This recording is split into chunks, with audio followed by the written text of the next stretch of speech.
Hey everybody, Josh Sigurdson, World Alternative Media here, and there's been so much in the news regarding Iran as we've gone into intensely a lot lately. And one article that's coming out just as I speak here from Zero Hedge says India deploys multiple warships to Gulf for maritime security amid tensions. And as the article goes into, the international military buildup in the Gulf begins apparently at a moment the White House is mulling various military options in response to the Thursday morning shootdown of a high-altitude U.S. military drone over the Strait of Hormuz, which Iran has acknowledged responsibility for. And of course, this has a lot to do as well with they first attempted to claim that Iran was in some way responsible for this missile or mine or whatever attack on this Japanese and Norwegian, these vessels in the Gulf of Oman.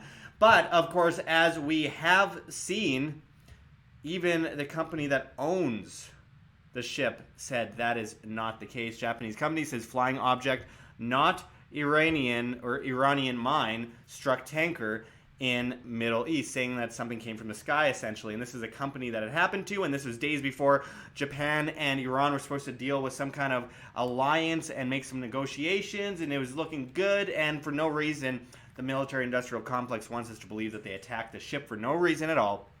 Anyway, Iran said they weren't responsible. U.S. released grainy footage that was clearly not believable, so people let it go. But then, but they shot down a drone. Apparently, Iran releases video of drone downing. Trump warns you'll soon find out if U.S. will attack. Now, think about this for a second, guys. There's all these drones that are all, in many cases, flying into Iranian territory, quote unquote, whatever you want to believe it's called, whatever your buzzword might be. And Iran shoots it down. What would the United States do if a bunch of Iranian drones were flying above the United States? It's just the hypocrisy plays out in these cases, and for this reason, this is worth going to war over. About 1 million people dead in Iraq, most of which were collateral damage, and destroy the country for over a decade. Well, this is news from yesterday as I speak, CBS News. Trump orders limited strike on Iran, but then calls it off. Oh, he called it off. Well, that's good. That's some weight off my shoulders, I guess. Does anyone not think for a second, wait a second, over a drone being shot down? They're so desperate for war within the U.S. military-industrial complex worldwide, this globalist entity, and with, propping up the monetary system as well, all that kind of stuff plays into it, that over a drone being shot down, they'd start this horrible, endless war, which, by the way, Trump ran on being a non-interventionist, like Obama, like Bush, like Clinton, all of them. But I'm a non-interventionist, they say. And then we see who has the real power, who wears the real pants in that relationship. The military-industrial complex, people that some people call it the deep state. Obama holdovers is a wrong way to explain something like the deep state. It's more of like a criminal shadow government. But, of course, the idea of government itself is organized crime. Now, Trump said that he promised to protect Israel from Syria earlier this year. A lot of people say, look, he backed out. He backed out, so look at the case of Syria, for example. He said that he wanted to pull troops out of Syria and that he doesn't want to go to war with Syria. It's all 4D chess, they say. Well, no, Trump actually said that he wanted to protect Israel and protect the world and keep troops there around surrounding Syria, which the news did not cover. CNN, Fox News, they're all covering nonsense, playing people against each other. CNN attacks him for nonsense that isn't even true all the time. But then when something seriously bad comes out about Trump, they don't talk about it. Anyone wonder why that might be? I mean, he has now bombed more people than Obama had at this point in his presidency. And Obama bombed more people than any president in history. So, yeah, Trump promises to protect Israel from Syria. But what does that mean? And this is an article from Haaretz back in February. But that's the thing. That he did a whole interview that no one talked about where he said, actually, we're not going to pull out of Syria. We need to stay there in order to protect Israel and protect the world. His quote exactly. Now, when asked why Trump decided at the last second to not go after Iran, well, He says he called off airstrikes on Tehran after a general told him 150 people would die.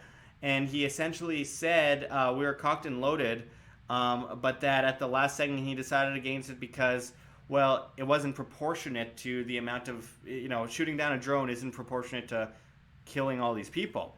It'd be a lot more than 150 people that would die. This would lead into a war. You don't think that Iran has, partnerships, ties, alliances, coalition forces with all these other major countries? Don't you think that this might not lead to, or this might lead to something like, I don't know, with Russia? I mean, it goes without saying that this is incredibly careless and crazy. It's absolutely crazy. And people are like, oh, well, it's 4D chess. Or in some cases, it's weird because there's a lot of libertarians that then turn to Trump. And now, instead of having their ideology, they have an identity, and they'll just defend the identity to death because it makes them more comfortable. Isn't it more comfortable just being like, mommy and daddy will take care of things for me? I'm just going to sit back and relax, and nothing I do will matter. Just let these people handle it because they know what's best. That is the false notion that has enslaved people for I don't know how long. Just this notion that government knows what's best. They surely have some secret reason for doing things that all leads down the line. It does lead down the line to your enslavement and your servitude and the collective enforcement of government onto the populace worldwide. And all these people like, I'm anti-globalist, that's why I support Trump, even though he is promoting the military-industrial complex and the monetary system and all these things that are the biggest globalist entities. It's so crazy how much they continuously succeed at brainwashing people, though, I mean, with Iran, people just aren't buying it. Most people on both sides are like, no, this isn't realistic. But nonetheless, you have a lot of the so-called like former libertarians that, and then, the usual conservative war hawks and a lot of leftists and war hawks and on that side, more than anything, actually.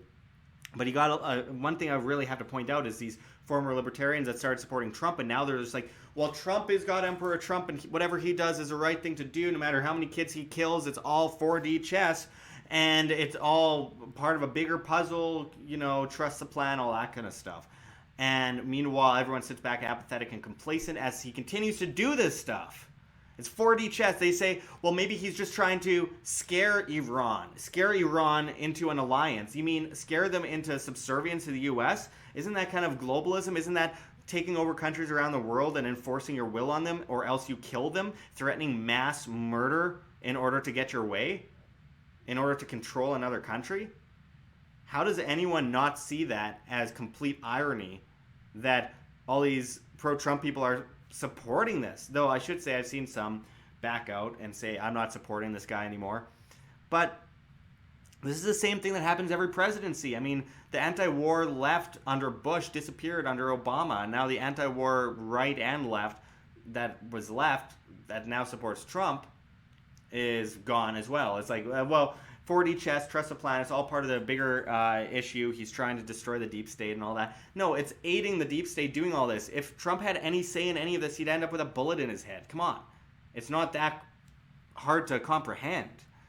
So this gets perpetuated further and further, and we see more and more people die. And it's like, yeah, well, he's got to do what he's got to do to keep the deep state at bay. Like, are you serious? Are you actually serious that you think he's doing all this to stop the deep state? It's all a trick and 4D chess, and it's either to force these countries into servitude, into the military-industrial complex, as we've seen Iran has been gone after countless times over the last century by the United States, reinstalling the Shah in 1952 coup, all the Iraq being armed and funded by the U.S. government against Iran, causing one of the bloodiest wars in history. Anyway, it's just perpetual. Every president talks about Iran and going to war with Iran. Trump even made fun of Obama for using the Iran card, threatening Iran to win another election. But obviously, let's push that all to the side. Let's pretend that didn't happen. It's like perpetuates, but it's like one part is we must make them bow down to us. The other side is that no, it's all part of a plan. He's not actually going to do anything. It's all good. It's all apathy. He's already doing things. He's already, like I said, rivaling Obama when it comes to how many people he's bombed in the Middle East. It's so crazy. Time and time again, president after president, to see they get a little bit smarter and people continuously fall for it. Government is organized crime. Government only benefits off of the subservience of the masses. They cannot benefit otherwise. They do not give you freedom. They can only take freedom away from you. Or in the case of legalization, they'll give it back at the price, that price being extortion and further regulations and control of the market. I don't know. I've been talking about this since I probably was about 9 or 10 years old. And to watch it continuously play out, I feel bad for the people that have been consistent at the very least since the 50s and 60s talking about these issues. Like J. Edward Griffin, for example, has been talking about it forever. And I don't know how he deals with this constantly perpetuating and seemingly getting worse in every case.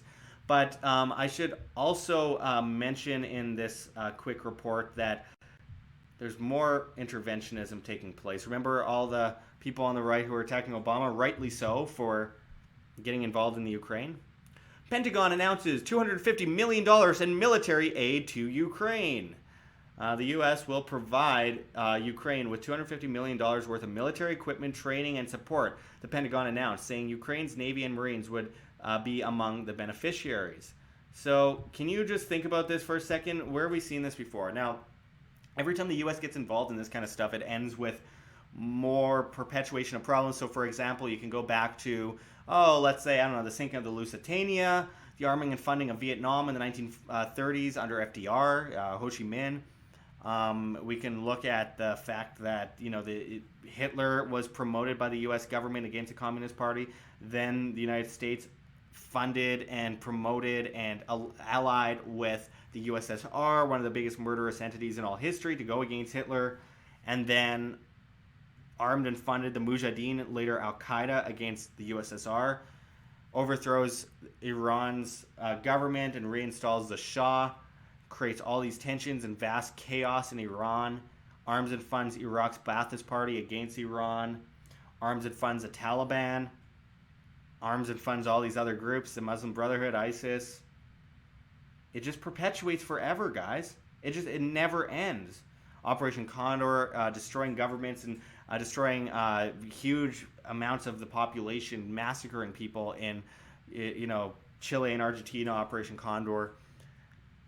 It's so perpetual. And what do we do about it? Well, let's add more problems into the mix in the future. Surely the government knows what's best for us. Surely they don't have some ulterior motive to send a bunch of military equipment to the Ukraine. But what are you going to do about it? Are you going to stand idly by? Is it not a little strange that they've gotten away with as much as they have for as long as they have? Maybe it has something to do with the collective fear. The government can only operate under fear and dependency. Maybe that's worth thinking about. As we get closer to potential war with Iran and Trump going, it was not proportionate. If they're that desperate to almost go to war, which could lead to as many as 1 million people dead over a drone getting shot down, which probably shouldn't have been there in the first place, then how easy do you think it'll be for them to go to war over the next little thing that happens? Like with Assad. Assad was told that he was going to be let go by Tillerson. Tillerson said, we don't want to overthrow Assad. Then 3 days later, he, for no reason, chemical gases his own people. For no benefit to himself, to his own country. It's shooting himself in the foot, essentially. And people believe that. And then a year later, almost to the date, the U.S. government says, we're not going to overthrow Assad anymore. And then 3 days later, again to the date, he, for no reason, chemical gases his own people again. As if, saying, kill us, destroy us. It's so ridiculous that anyone would believe that.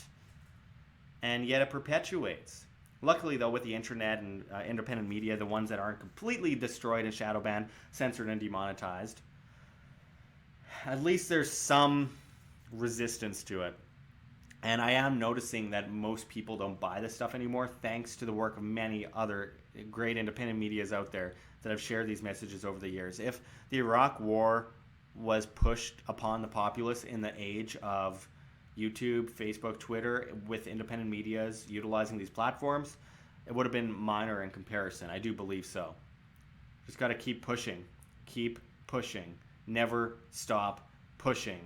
It is crucial that we don't allow these entities to throw more children into the Middle East to kill other innocent children under the guise of freedom and protection, national security.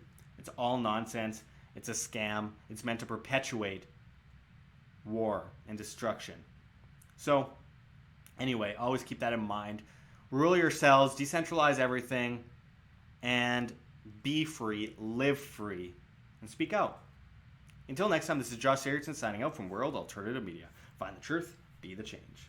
Like what you see here at WHAM? Don't forget to check the links below. GoFundMe, Patreon. We can't do it without you. Any donation is very much appreciated, especially as we're so heavily demonetized and censored and shadow banned. It's getting really bad, folks. If everyone just gave $1 single a month to, say, Patreon or our Subscribestar, where we do subscriber-only content, we could really get out of this rut that we are currently in as YouTube tries to stifle independent media and prop up the mainstream media. This is really important. This is one of the most important times in independent media history for us to say it's now or never. Let's keep moving forward and let's be that change that we wish to see in the world.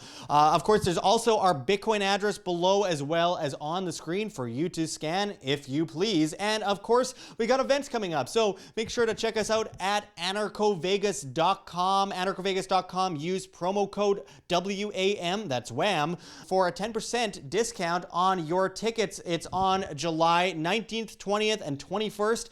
And of course, Las Vegas, Nevada. That's anarchovegas.com. Make sure to check us out there and find us on websites like BitTube and Minds, and just try to support independent media, if not myself, any of the other big independent medias out there, to help us continuously bring our message to you free of charge so that we can really change the guard as we move forward into a dramatically polarized, crazy future. Let's try to make it as sustainable as possible. It comes down to you guys. You are the change you wish to see. You guys will help us get through these tough times. So anyway, check out all those links. And until next time, this is Josh Sigurdson signing out from World Alternative Media. Find the truth, be the change.